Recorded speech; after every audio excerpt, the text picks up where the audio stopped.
Certaines énigmes ne lâchent jamais prise. Elles enfoncent leurs griffes profondément dans une communauté et refusent de relâcher leur emprise. Dans la campagne de l'Auvergne-Rhône-Alpes, le long d'un tronçon de la route des 906 où les vignobles rencontrent un ciel sans fin, une question a hanté les habitants pendant cette longue année. Qu'est-il arrivé à l'officier Amélie Dubois le 14 septembre 1991 ? Cet officier de patrouille respecté a simplement disparu sans laisser de traces. Son dernier appel radio a été reçu à 15h47. 7 ans plus tard, ce que les équipes de recherche ont découvert a glacé leur sang. Ce n'est pas juste une autre affaire de personnes disparues.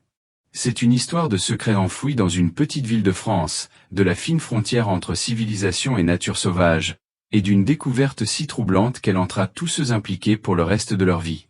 Avant de plonger dans ce mystère glaçant, dites-moi dans les commentaires d'où vous regardez. Et n'oubliez pas de vous abonner pour plus d'histoires de disparition.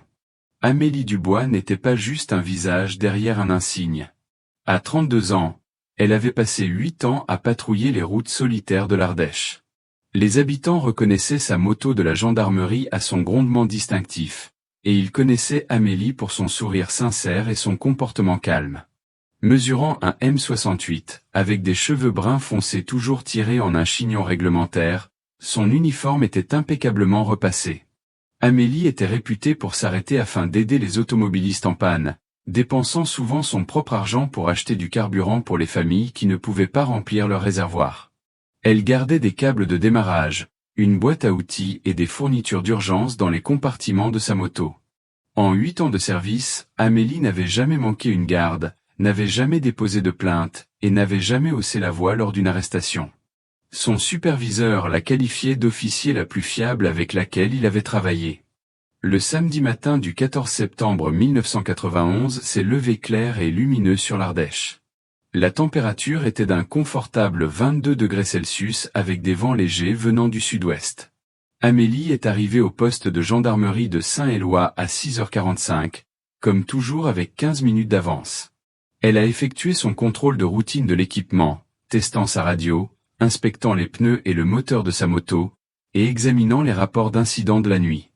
Le sergent de bureau se souvenait qu'elle s'était arrêtée à son bureau pour discuter de ses projets pour le week-end. Elle prévoyait de rendre visite à ses parents à Valence après la fin de son service. À 7h30, Amélie a établi son premier contact radio avec le central, signalant des conditions météorologiques claires et une circulation normale sur son itinéraire assigné. Sa voix était détendue et professionnelle, rien dans son ton ne suggérait la moindre inquiétude ou circonstance inhabituelle. Le répartiteur de garde a déclaré plus tard que c'était juste une conversation matinale de routine pour un samedi. La route des 906 s'étendait comme un ruban à travers le cœur de l'Ardèche, reliant de petits villages agricoles sur 60 km de campagne vallonnée. L'itinéraire de patrouille d'Amélie la menait à travers des vignobles dorés, des oliveraies dispersés, et des fermes reculées de la route, abritées derrière des bosquets de châtaigniers et de platanes. La route connaissait une circulation modérée le week-end, des familles se rendant chez des proches, des agriculteurs transportant du matériel, et quelques touristes explorant la France rurale. Amélie connaissait chaque borne kilométrique, chaque intersection de chemin de terre, et chaque bâtiment le long de son trajet. Elle s'arrêtait régulièrement à la station-service Leclerc pour un café au lait et au café du Pont pour déjeuner. La région était sujette aux pannes mécaniques pendant les mois chauds de l'été, et Amélie avait aidé d'innombrables automobilistes en panne au fil des ans. La majeure partie de son itinéraire consistait en de longues lignes droites offrant une bonne visibilité, ce qui le rendait relativement sûr pour le travail de patrouille et les déplacements civils. À exactement 15h47, la voix d'Amélie a grésillé sur la radio pour la dernière fois. Elle a signalé une pause repas au central, indiquant sa position au kilomètre 143 près du pont de la Drôme. Cela la plaçait à environ 30 km au nord-est du quartier général de la gendarmerie à Privas, dans une zone où les fermes laissaient place à un terrain plus accidenté. Le répartiteur a accusé réception de sa transmission et a noté l'heure dans le rapport quotidien. La voix d'Amélie semblait normale, peut-être légèrement fatiguée après 8 heures de patrouille, mais ne montrait aucun signe de détresse ou d'inquiétude. Elle était censée reprendre sa patrouille à 16h30 et contacter le central dans l'heure.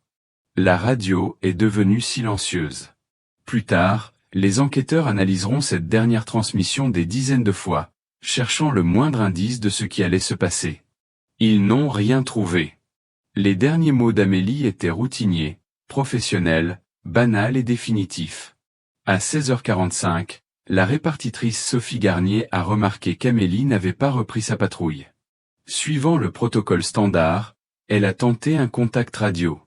Des parasites ont rempli les ondes. À 17h15, Sophie a réessayé, sa voix portant une note d'inquiétude alors qu'elle appelait le numéro de badge d'Amélie. Toujours pas de réponse. Le silence radio s'étirait inconfortablement alors que d'autres unités en patrouille commençaient à écouter pour leurs collègues disparus. À 17h30, le sergent Philippe Roux a tenté de contacter Amélie directement. Lorsque ces appels sont restés sans réponse, Philippe a initié les protocoles de recherche. L'horloge sur le mur du poste de gendarmerie indiquait 18h lorsque les premières unités de recherche ont quitté le parking, leur gyrophare bleu perçant le crépuscule approchant. Aucun d'eux ne savait qu'ils entamaient une recherche qui consumerait la communauté pendant 7 ans. Le silence qui a commencé ce soir de septembre deviendrait le son le plus obsédant que l'Ardèche ait jamais connu.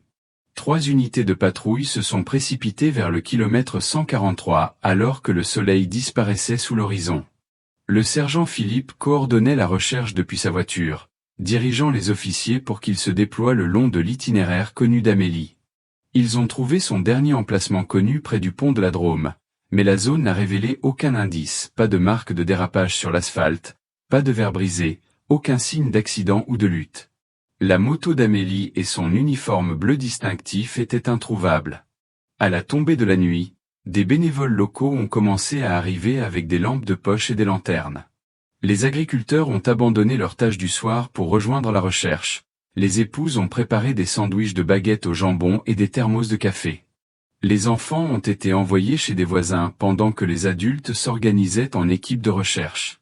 Ils ont fouillé les fossés, vérifié les bâtiments abandonnés et appelé le nom d'Amélie dans l'obscurité croissante. La communauté rurale qui avait adopté Amélie comme l'une des siens s'est mobilisée pour la retrouver. Mais à l'approche de minuit, les chercheurs n'avaient rien trouvé. L'aube du 15 septembre a amené des renforts de 3 départements. Des hélicoptères de la gendarmerie ont survolé la campagne en motif de grille, tandis que des équipes au sol suivaient chaque chemin de terre et piste agricole.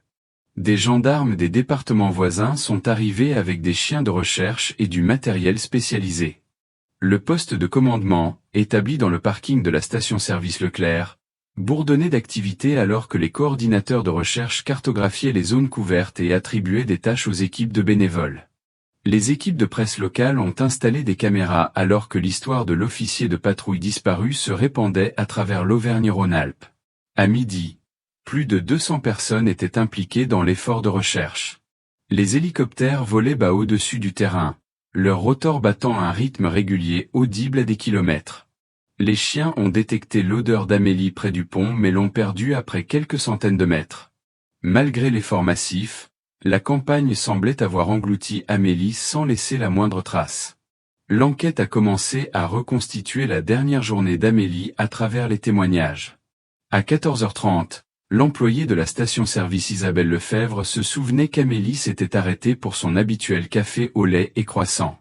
Elles avaient brièvement discuté du temps inhabituellement doux et des projets d'Amélie de se rendre à Valence après le travail.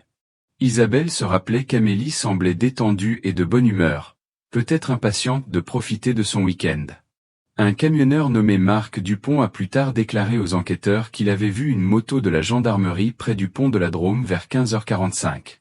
Le timing correspondait à la dernière transmission radio d'Amélie, mais Marc ne pouvait pas fournir de détails supplémentaires sur ce qu'il avait observé. Ces fragments ont créé une chronologie qui soulevait plus de questions que de réponses. Amélie suivait sa routine habituelle, faisant des arrêts réguliers, ne montrant aucun signe de détresse.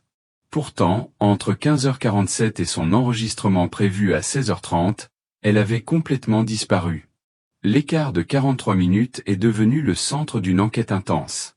Le village de Saint-Éloi, avec ses 3400 habitants, n'avait jamais connu une disparition comme celle d'Amélie. Les églises ont organisé des veillées de prière à Saint-Jean, où les membres de la communauté tenaient des bougies et partageaient des souvenirs de l'officier disparu. L'église catholique de la rue principale est devenue un quartier général officieux pour les bénévoles, servant des repas aux équipes de recherche et coordonnant les dons de fournitures. Les commerces locaux, boulangeries, charcuteries ont contribué avec de l'argent, du matériel et de la main-d'œuvre à l'effort de recherche. La pâtisserie du village a offert des pâtisseries. Le café a fourni des repas gratuits aux officiers de la gendarmerie. Les citoyens ont établi un fonds de récompense qui a rapidement atteint 25 000 € grâce aux dons affluents de toute la région. Amélie n'était pas juste un officier de la gendarmerie pour ces gens. Elle était leur voisine, leur amie, la femme qui les avait aidés dans les urgences et avait célébré leur triomphe. La communauté refusait d'abandonner l'espoir qu'elle serait retrouvée vivante et en sécurité. Quelques jours après la disparition d'Amélie, la gendarmerie nationale a reçu des dizaines d'informations de l'Auvergne-Rhône-Alpes et des régions voisines. Une femme correspondant à la description d'Amélie aurait été vue dans une aire de service à Lyon. Un autre appelant affirmait avoir repéré sa moto de patrouille à une aire de repos près de Grenoble. Chaque piste nécessitait une enquête, détournant des ressources de la zone de recherche principale. Des voyants ont offert leur service, prétendant pouvoir voir Amélie dans divers endroits par des moyens surnaturels. Des citoyens bien intentionnés ont signalé des activités suspectes observées des semaines ou des mois plus tôt, se demandant si ces incidents pouvaient être liés à la disparition d'Amélie. Le travail de détective est devenu un processus d'élimination alors que les enquêteurs poursuivaient des pistes fausses tout en gardant l'espoir qu'une d'entre elles révélerait l'endroit où se trouvait Amélie. Le téléphone du poste de gendarmerie sonnait constamment avec des informations qui ne menaient nulle part, créant un cycle frustrant d'espoir soulevé et d'attente déçue. Alors que les jours se transformaient en semaines, les enquêteurs ont développé plusieurs théories sur le sort d'Amélie. Le scénario le plus probable impliquait une panne mécanique. Peut-être que sa moto était tombée en panne dans une zone isolée où elle avait cherché de l'aide à pied et s'était perdue ou blessée. Une deuxième théorie suggérait qu'Amélie avait souffert d'une urgence médicale seule en patrouille, peut-être perdant connaissance et s'écrasant dans une zone qui n'avait pas été minutieusement fouillée. Plus troublante était la possibilité d'un acte criminel. La position d'Amélie en tant qu'officier de la gendarmerie signifiait qu'elle avait arrêté des personnes qui pourraient lui en vouloir. Quelqu'un qu'elle avait verbalisé ou détenu avait-il décidé de se venger? La quatrième théorie, murmurée mais non officiellement discutée, suggérait qu'Amélie pourrait avoir choisi de disparaître volontairement, peut-être en raison de problèmes personnels inconnus de ses collègues et de sa famille. Chaque théorie avait des preuves à l'appui, mais aucune ne pouvait expliquer tous les faits entourant sa disparition. Pierre et Marie Lambert étaient mariés depuis 42 ans lorsque leur fille a disparu. Tous deux enseignants à la retraite, ils avaient élevé Amélie et sa jeune sœur Camille dans la même maison où ils vivaient encore, sur la rue des Ormes. Marie gardait la chambre d'enfance d'Amélie exactement comme elle l'avait laissée lors de sa dernière visite, la courte pointe confectionnée par leur grand-mère toujours pliée au pied du lit, des photos de famille disposées sur la commode. Pierre participait à chaque groupe de recherche, parcourant un terrain accidenté malgré ses 68 ans et ses genoux arthritiques. Il portait une photo d'Amélie dans son portefeuille et la montrait à tous ceux qu'il rencontrait, espérant que quelqu'un se souviendrait de l'avoir vue. Camille venait de Lyon chaque week-end pour aider à la recherche et soutenir ses parents. La famille luttait contre l'incertitude. Ne pas savoir si Amélie était vivante ou morte, blessée ou en sécurité, rendait le deuil impossible tandis que l'espoir restait douloureusement vivant. La vaste zone de recherche présentait le principal défi pour les enquêteurs. L'itinéraire de patrouille d'Amélie couvrait 60 km de terrain rural, en grande partie constitué de terres agricoles et de bois non développés. Avec des ressources limitées, la gendarmerie nationale ne pouvait pas fouiller minutieusement chaque kilomètre carré. La météo est devenue un autre obstacle alors que les pluies d'automne transformaient les chemins de terre en bourbiers boueux, et la neige d'hiver couvrait les preuves potentielles. La police nationale a été consultée mais n'a trouvé aucune preuve de crimes nationaux qui justifierait leur implication. Les contraintes budgétaires signifiaient que la gendarmerie ne pouvait pas maintenir une recherche à temps plein indéfiniment. Les détectives ont été rappelés pour traiter des affaires actives, tandis que la disparition d'Amélie a été reléguée au statut de suivi. Les politiques locales ont compliqué les choses, les responsables du village s'inquiétant du coût de la recherche et de son impact sur l'image de l'Ardèche.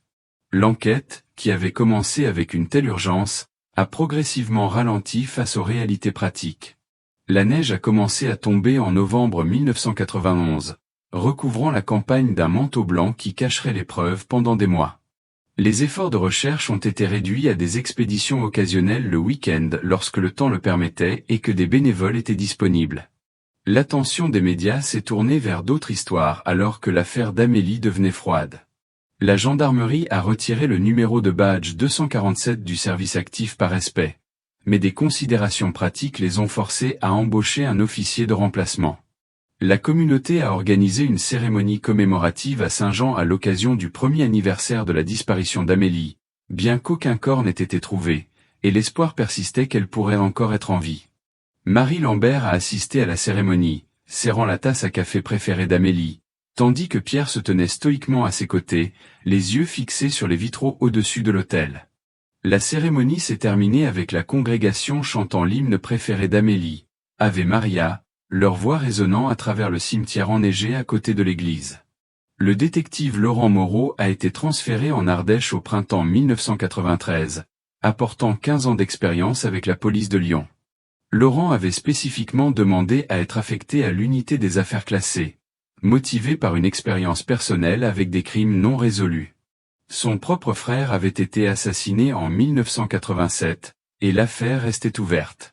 Laurent a abordé la disparition d'Amélie avec un regard neuf, examinant chaque rapport, photos de preuves et témoignages. Il a découvert de petites incohérences dans certains récits de témoins et a remarqué que certaines zones le long de l'itinéraire d'Amélie n'avaient pas été minutieusement fouillées. Laurent a également trouvé des références à 2 autres cas de personnes disparues dans la région, des disparitions enquêtées séparément mais présentant des similitudes troublantes avec l'affaire d'Amélie. Il a commencé à se demander si ces cas pourraient être liés, indiquant peut-être un schéma d'activité criminelle dans la région rurale. Laurent a découvert que l'agriculteur Étienne Roche avait disparu en 1989 alors qu'il conduisait seul sur la route des 906. 2 ans plus tard, le représentant de commerce Antoine Simon a disparu sur le même itinéraire. Les 3 personnes disparues, Étienne, Amélie et Antoine, avaient été vues pour la dernière fois dans la même zone générale près du pont de la Drôme. Tous 3 avaient disparu en plein jour le week-end, lorsque la circulation était plus légère. Les 3 cas impliquaient des personnes voyageant seules, sans témoin de leur dernier moment. Laurent a créé une carte marquant les emplacements où chaque personne avait été vue pour la dernière fois, notant qu'il formait un triangle approximatif centré sur la zone du pont de la Drôme. Le détective a commencé à suspecter qu'un prédateur en série pourrait opérer dans la région, ciblant des voyageurs isolés. Cette théorie expliquerait pourquoi la formation et l'expérience de patrouille d'Amélie n'avaient pas empêché sa disparition. Elle pourrait avoir été confrontée à quelqu'un qui avait déjà commis des crimes similaires avec succès. Alors que Laurent enquêtait sur les liens entre les 3 cas, il a rencontré une résistance inattendue de la part de certains membres de la communauté. Plusieurs résidents de longue date semblaient réticents à discuter des disparitions, changeant de sujet lorsque Laurent abordait ses théories. Les anciens au café du pont cessaient de parler lorsqu'il entrait, reprenant leur conversation seulement après son départ. Lorsque Laurent posait des questions directes sur les personnes disparues, certains habitants mentionnaient des « choses qu'il vaut mieux laisser tranquilles » et suggéraient qu'il se concentre sur des crimes plus récents. Le détective sentait que la communauté cachait quelque chose, peut-être protégeant quelqu'un ou dissimulant des connaissances sur les disparitions. La pression de ses supérieurs pour se concentrer sur les affaires actives plutôt que sur les affaires classées ajoutait à la frustration de Laurent. Les ressources de la gendarmerie étaient limitées, et le capitaine se demandait si continuer à enquêter sur des disparitions vieilles de 7 ans était la meilleure utilisation du temps du détective. Laurent se retrouvait à travailler sur l'affaire d'Amélie pendant ses heures libres, poussé par un instinct qui lui disait que les réponses étaient à portée de main. Laurent a concentré son attention sur le pont de la Drôme, l'élément commun à toutes les disparitions. Construit en 1934, le pont en béton enjambait un ravin profond creusé par des inondations saisonnières. Les archives locales révélaient que le pont avait été le théâtre de multiples accidents mortels dans les années 1940. 3 incidents distincts où des véhicules avaient traversé les garde-corps et plongé dans le ravin en contrebas. Un résident âgé a mentionné que les habitants considéraient le pont comme maudit ou malchanceux depuis des décennies, bien que la plupart rejetaient ces propos comme des superstitions. Laurent se demandait si l'histoire du lieu pouvait être significative, attirant peut-être quelqu'un avec une fascination morbide pour la mort ou les accidents. Il a requis des rapports d'ingénierie sur la construction et l'entretien du pont, cherchant tout ce qui pourrait expliquer pourquoi 3 personnes avaient disparu dans la même zone sur une période de 4 ans. Le pont lui-même semblait structurellement solide, mais son emplacement isolé en faisait un endroit idéal pour intercepter des voyageurs sans témoin. Au cours de son enquête, Laurent a entendu des chuchotements sur la ferme abandonnée de René, une propriété agricole abandonnée située à environ 10 km du pont de la Drôme. Le propriétaire, René Dubois, était décédé en 1987, et la terre était restée vide depuis. Les adolescents locaux utilisaient occasionnellement la propriété pour des fêtes, mais la plupart des adultes évitaient la zone. Plusieurs personnes ont mentionné que René était un homme reclus qui décourageait les visiteurs et affichait des pancartes d'interdiction d'accès sur toute sa propriété. Des histoires circulaient sur des activités étranges à la ferme durant les dernières années de René, des lumières inhabituelles vues la nuit, le bruit de machines fonctionnant à des heures étranges, et des visiteurs qui allaient et venaient sans être vus dans le village. Laurent a rejeté la plupart de ces histoires comme des ragots ruraux, mais les références constantes à la propriété de René ont éveillé sa curiosité. Si quelqu'un enlevait des gens dans la région, une ferme isolée sans résidents actuels offrirait la cachette parfaite. Laurent s'est rendu pour inspecter la ferme abandonnée de René par un froid matin de février 1994. La ferme s'étendait sur 800 hectares de terrain accidenté, incluant des collines boisées, des ravins, et des pâturages qui n'avaient pas été utilisés pour le pâturage depuis des années. La maison principale avait brûlé en 1988, ne laissant qu'une fondation en pierre et une cheminée en briques parmi les mauvaises herbes. Plusieurs dépendances étaient encore debout mais dans divers états de délabrement, une grange avec un toit partiellement effondré, un atelier de machines avec des fenêtres cassées, et un bâtiment en parpaing qui pourrait avoir servi de stockage. Laurent a effectué une recherche préliminaire des bâtiments accessibles, ne trouvant que les débris attendus d'un abandon, outils rouillés, bois pourri, et des traces d'animaux qui avaient fait leur nid dans les structures. Rien ne semblait directement lié au cas de personnes disparues, mais la taille et l'isolement de la propriété rendaient une fouille approfondie impossible sans ressources significatives. Laurent a pris note de l'emplacement et a prévu de revenir avec un équipement approprié. Lorsque Laurent a requis un financement pour un équipement radar à pénétration de sol pour fouiller la propriété de René, sa demande a été refusée en raison de contraintes budgétaires. Des problèmes juridiques sont également apparus concernant l'accès à une propriété privée. Bien que la terre soit abandonnée, elle avait toujours un propriétaire enregistré, et des mandats appropriés seraient requis pour une fouille officielle. Laurent devenait frustré par les obstacles bureaucratiques qui semblaient conçus pour empêcher tout progrès dans l'affaire. Ses collègues ont commencé à questionner son focus sur les affaires classées, suggérant qu'il devenait obsédé par des mystères insolubles. Le détective se retrouvait à enquêter pendant son temps personnel, utilisant ses propres ressources pour suivre des pistes que la gendarmerie ne financerait pas. Son mariage commençait à en souffrir alors qu'il passait ses week-ends à parcourir les routes rurales, interviewer des résidents âgés, et chercher des indices dans des zones déjà fouillées plusieurs fois. La femme de Laurent se plaignait qu'il parlait plus d'Amélie Dubois que de leur propre famille. Malgré le coût personnel, Laurent ne pouvait pas abandonner l'affaire d'Amélie. Il rendait régulièrement visite à la famille Lambert, les tenant informés de ses progrès et maintenant leur espoir que des réponses pourraient encore être trouvées. La santé de Pierre Lambert avait considérablement décliné. Le stress de ne pas connaître le sort de sa fille avait contribué à des problèmes cardiaques et au diabète. Marie continuait à mettre un couvert à table pour Amélie, refusant d'accepter que sa fille pourrait ne jamais rentrer. Laurent ressentait le poids de la confiance de la famille et leur besoin désespéré de closure. Il leur a promis qu'il n'abandonnerait pas la recherche, même si cela signifiait travailler sur son propre temps avec ses propres ressources. Le détective comprenait que résoudre la disparition d'Amélie était devenu plus qu'une obligation professionnelle. C'était une mission personnelle qui définissait son sens du devoir en tant qu'officier de la gendarmerie. En 1997, la nouvelle technologie GPS est devenue disponible pour les agences de maintien de l'ordre, permettant à Laurent de créer des cartes détaillées des zones précédemment fouillées et d'identifier des emplacements qui pourraient avoir été négligés. La modélisation informatique l'a aidé à analyser les itinéraires de patrouille, les horaires, et les caractéristiques géographiques pour suggérer où Amélie aurait pu aller après sa dernière transmission radio. La technologie a révélé 3 zones le long de son itinéraire qui n'avaient pas été minutieusement fouillées en raison d'un terrain difficile ou de problèmes de propriété privée. Laurent a identifié ces emplacements comme des sites prioritaires pour de nouveaux efforts de recherche, convaincu que la moto d'Amélie pourrait être cachée dans l'une de ces zones. L'approche systématique lui a donné un nouvel espoir que la technologie pourrait réussir là où les méthodes de recherche traditionnelles avaient échoué. Il a commencé à planifier une fouille complète des 3 emplacements, déterminé à soit trouver Amélie, soit éliminer définitivement les zones les plus prometteuses. L'étudiant en géologie locale Lucas Bernard a offert son aide à Laurent pour la cartographie et l'analyse du terrain.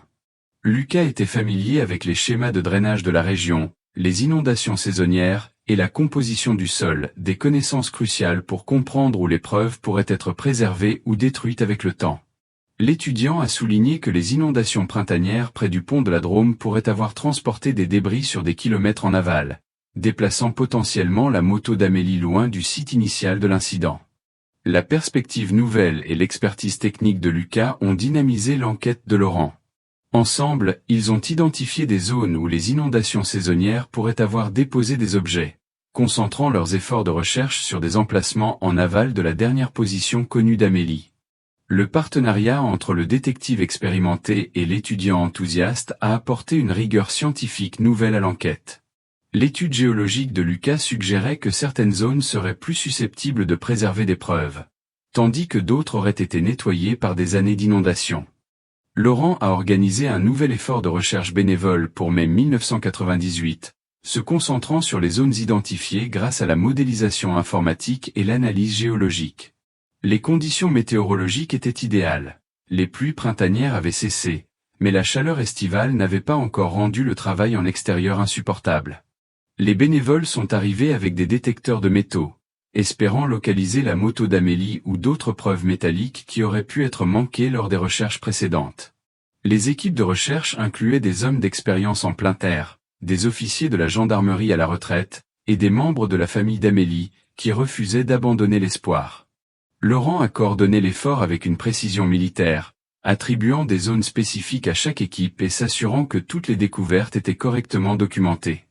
Alors que les bénévoles se déployaient à travers la campagne, la tension montait parmi les chercheurs.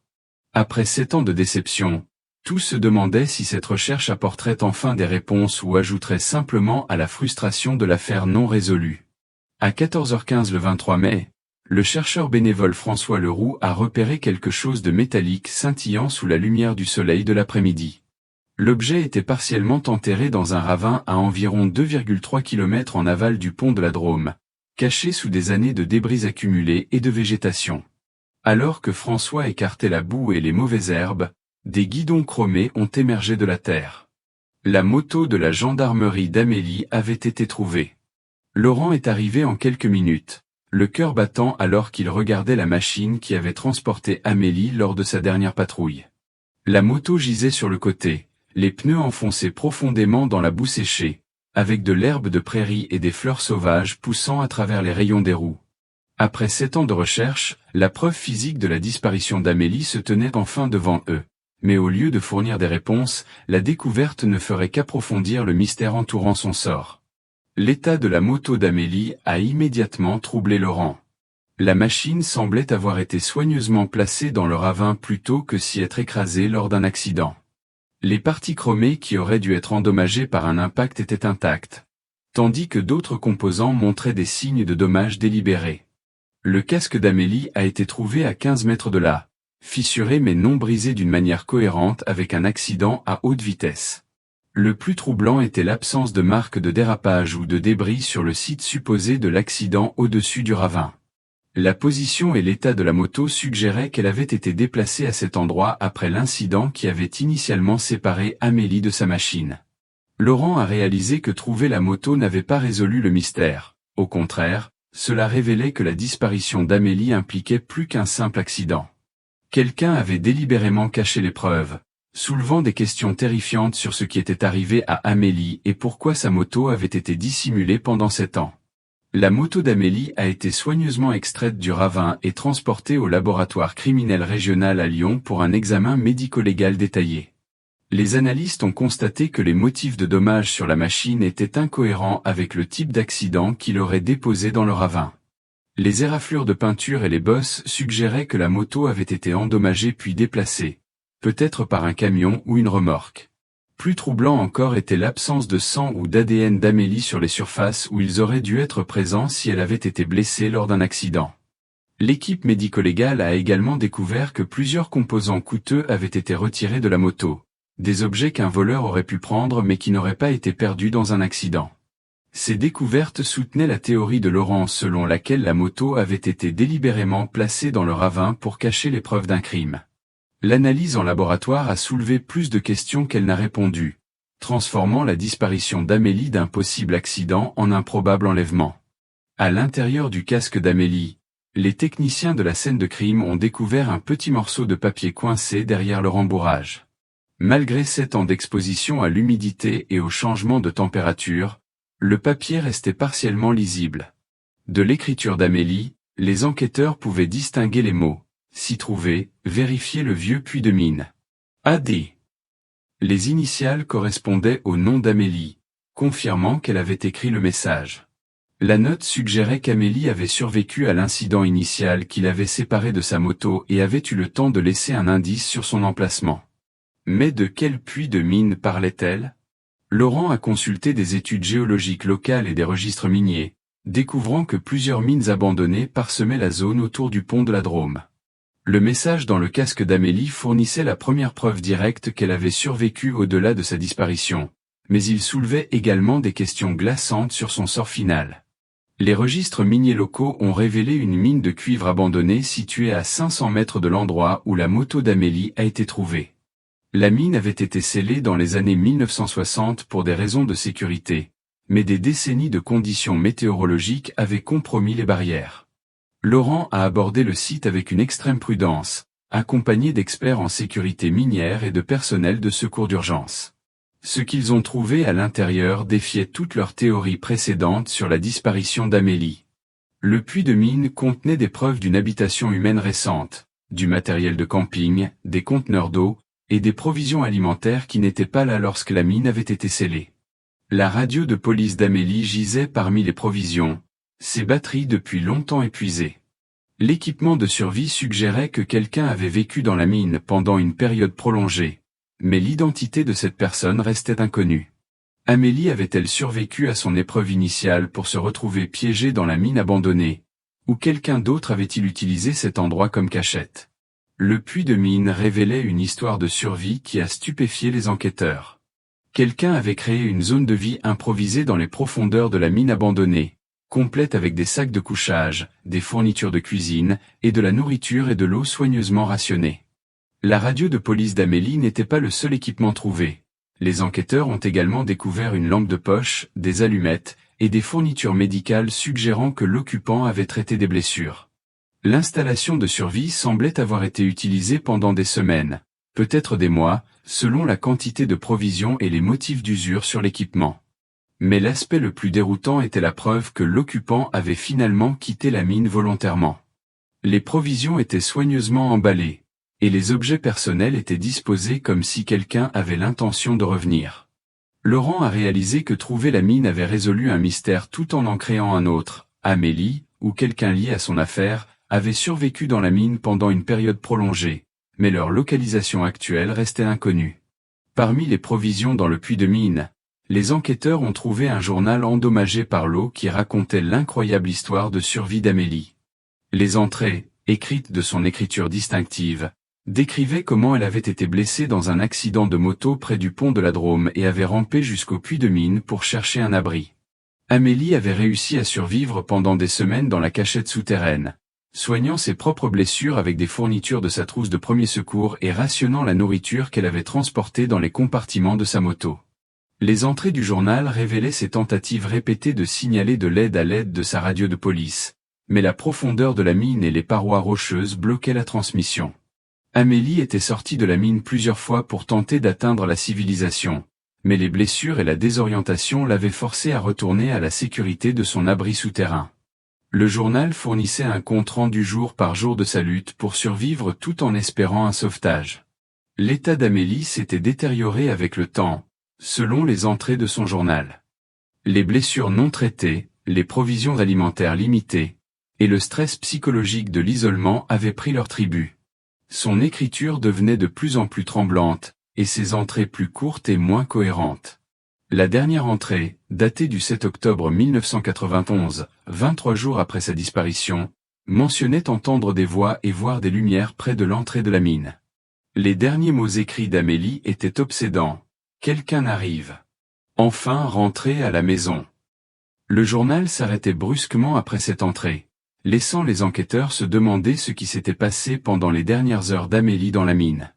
Des sauveteurs l'avaient-ils enfin trouvée, ou son état mental détérioré l'avait-il poussé à imaginer des voix qui n'étaient pas là? La dernière entrée du journal ne fournissait aucune réponse claire, seulement la suggestion glaçante que l'épreuve d'Amélie s'était terminée d'une manière qui restait cachée aux enquêteurs. Malgré la découverte du site de survie d'Amélie, les enquêteurs n'avaient toujours pas localisé ses restes. Une fouille approfondie du puits de mine et de la zone environnante n'a révélé aucun os humain ni autre preuve du sort final d'Amélie. L'enquête s'est élargie pour inclure des entretiens avec les résidents locaux qui auraient pu être dans la zone en octobre 1991. Laurent a théorisé que quelqu'un avait bel et bien trouvé Amélie à la mine, soit en la sauvant, soit en découvrant son corps, mais n'avait pas signalé l'incident aux autorités. L'absence de restes physiques signifiait que l'affaire d'Amélie restait officiellement non résolue, même si son journal avait fourni un aperçu de ses efforts de survie. Laurent continuait à suivre les pistes et à interroger des témoins potentiels, espérant trouver quelqu'un qui pourrait expliquer ce qui était arrivé à Amélie après sa dernière entrée de journal. En décembre 1998, l'agriculteur âgé Jacques Fournier s'est présenté avec des informations qui ont encore compliqué l'enquête. Jacques affirmait qu'en octobre 1991, il avait trouvé une femme blessée sur sa propriété à environ 5 km du puits de mine. Selon Jacques, la femme correspondait à la description d'Amélie et portait des vêtements d'uniforme de la gendarmerie déchirés. Jacques disait l'avoir conduite à l'hôpital de Privas, à 60 km de là, mais n'avait jamais appris son identité ni ce qui lui était arrivé ensuite.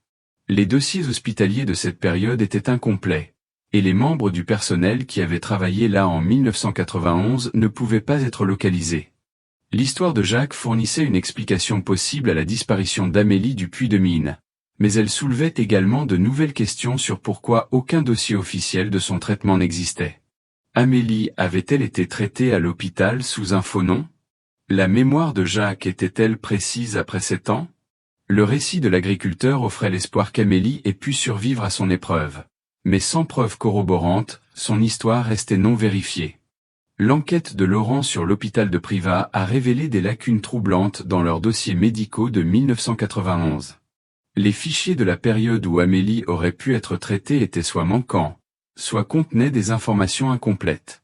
L'administrateur de l'hôpital affirmait qu'une mise à jour du système informatique en 1995 avait entraîné la perte de certains dossiers plus anciens. Mais Laurent soupçonnait que les dossiers pourraient avoir été délibérément détruits ou cachés. Plusieurs anciens membres du personnel étaient décédés ou avaient déménagé, rendant impossible la vérification du récit de Jacques par des témoignages oculaires. Laurent a découvert que l'hôpital appartenait à une corporation privée ayant des liens avec des figures politiques locales, soulevant la possibilité que le traitement d'Amélie ait été dissimulé pour protéger la réputation de quelqu'un. La coopération de l'hôpital avec l'enquête était minimale. Et Laurent sentait que les officiels obstruaient activement ses efforts pour découvrir la vérité sur le traitement potentiel d'Amélie. Même après avoir trouvé la moto d'Amélie, son site de survie, et son journal, des questions cruciales restaient sans réponse. Pourquoi sa moto avait-elle été déplacée et cachée dans le ravin? Qui Amélie avait-elle rencontré lors de ses derniers jours dans le puits de mine? Si elle avait été secourue et traitée à l'hôpital, pourquoi n'y avait-il aucun dossier de ses soins? Pourquoi personne n'avait-il signalé l'avoir trouvée vivante après l'effort de recherche massif? Laurent soupçonnait que la disparition d'Amélie impliquait plus qu'un simple accident. Quelqu'un dans la communauté savait ce qui lui était arrivé et gardait ce savoir secret. L'enquête du détective avait révélé un schéma de dissimulation et d'obstruction qui suggérait que des intérêts puissants travaillaient à garder le sort d'Amélie caché. Les résidents locaux continuaient d'éviter de discuter de l'affaire. Et Laurent sentait qu'il luttait contre une conspiration du silence qui protégeait ce responsable de la disparition d'Amélie. En 1999, Laurent avait épuisé la plupart de ses pistes d'enquête sans trouver de réponse définitive sur le sort ultime d'Amélie. L'affaire restait officiellement ouverte mais n'était plus activement enquêtée en raison des contraintes de ressources et du passage du temps. Laurent a pris sa retraite de la gendarmerie en 2000, hanté par son incapacité à fournir une closure à la famille d'Amélie. Pierre Lambert est décédé en 2001 sans jamais savoir ce qui était arrivé à sa fille. Marie continuait à vivre dans la maison familiale, maintenant la chambre d'Amélie et espérant des réponses qui pourraient ne jamais venir. La communauté de Saint-Éloi portait le poids du mystère non résolu, certains résidents croyant qu'ils en savaient plus qu'ils ne voulaient l'admettre. La disparition d'Amélie était devenue une partie du folklore local, une histoire cautionneuse sur les dangers qui pouvaient se tapir dans les endroits isolés de la France rurale. Le dossier de l'affaire restait dans les archives de la gendarmerie, attendant de nouvelles preuves ou des témoins qui pourraient enfin révéler la vérité.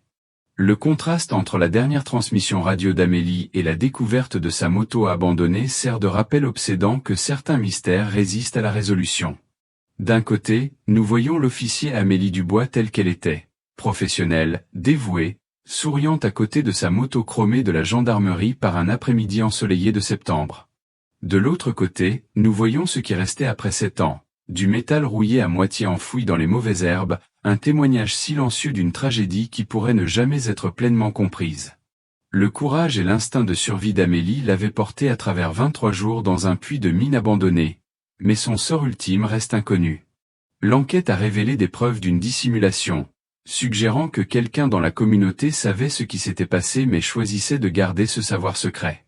Pour les résidents de Saint-Éloi, la disparition d'Amélie a laissé des cicatrices qui n'ont jamais complètement guéri. Un rappel que même dans les petits villages où tout le monde se connaît, de terribles secrets peuvent rester enfouis. Certaines disparitions laissent derrière elles plus que des espaces vides, elles laissent des questions qui résonnent à travers les générations, des murmures dans le vent qui demandent « Que s'est-il vraiment passé avec Amélie Dubois ?» L'affaire de l'officier Amélie Dubois reste l'un des mystères non résolus les plus obsédants de l'histoire du true crime. Cette enquête sur une personne disparue s'étend sur 7 ans de recherche incessante, révélant un mystère de disparition qui va bien plus loin que ce que quiconque imaginait. L'histoire d'Amélie nous rappelle que certaines personnes disparaissent sans laisser de traces, ne laissant derrière elles que des questions et les efforts déterminés de ceux qui refusent d'abandonner. Son affaire rejoint les rangs des dossiers classés qui continuent de dérouter les enquêteurs et de captiver les passionnés de true crime dans le monde entier. Ce qui rend cette disparition si particulièrement troublante n'est pas seulement qu'un officier de patrouille dévoué a disparu, mais la dissimulation systématique qui a suivi. Comme nous l'avons vu dans de nombreux mystères réels, la vérité repose souvent enfouie sous des couches de secret et de silence. La disparition d'Amélie Dubois sert de rappel glaçant que même dans la France des petites villes, les mystères les plus choquants peuvent rester non résolus pendant des décennies.